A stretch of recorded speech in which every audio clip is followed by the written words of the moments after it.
السلام علیکم ورحمۃ اللہ وبرکاتہ۔ محترم ناظرین، آج کا سوال یہ ہے کہ اگر کسی کا انتقال جمعے کو ہو جائے تو کیا یہ لوگ قبر کے عذاب سے محفوظ رہتے ہیں یا نہیں رہتے ہیں؟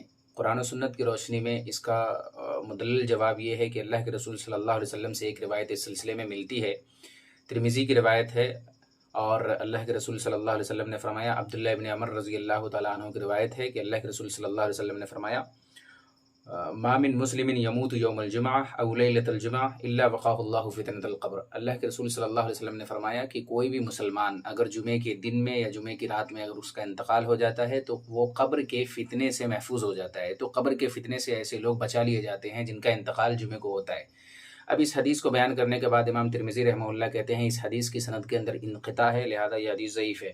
اسی طریقے سے حافظ ابن حجر رحمہ اللہ ہیں، وہ بھی اس حدیث کو نقل کرنے کے بعد کہتے ہیں کہ یہ حدیث ضعیف الاسناد ہے، لیکن علامہ البانی رحمہ اللہ ہیں، وہ یہ کہتے ہیں کہ تمام طرق کو اگر جمع کیا جائے تو یہ حدیث حسن کے درجے تک پہنچ جاتی ہے، حسن لغیرہ کے درجے تک پہنچ جاتی ہے، لہذا یہ حدیث قابل حجت ہے اور قابل اعتماد ہے۔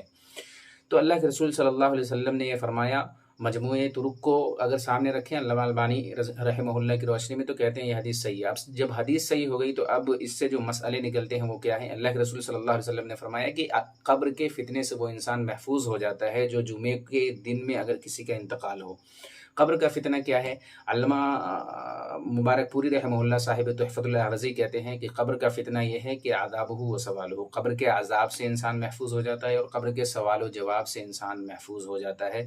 تو یہ مبارک پوری رحمہ اللہ نے جو صاحب تحفۃ الاحوذی ہیں وہ اس چیز کو نقل کرتے ہیں کہ اس سے مراد کیا ہے؟ اس سے مراد یہی ہے کہ قبر کے عذاب سے انسان محفوظ ہو جاتا ہے۔ تو دعا کیجئے کہ اللہ رب العالمین ہمارا بھی خاتمہ بالخیر فرمائے، اور اللہ رب العالمین ایسی موت ہم تمام لوگوں کو نصیب فرمائے، آمین۔ السلام علیکم ورحمۃ اللہ وبرکاتہ۔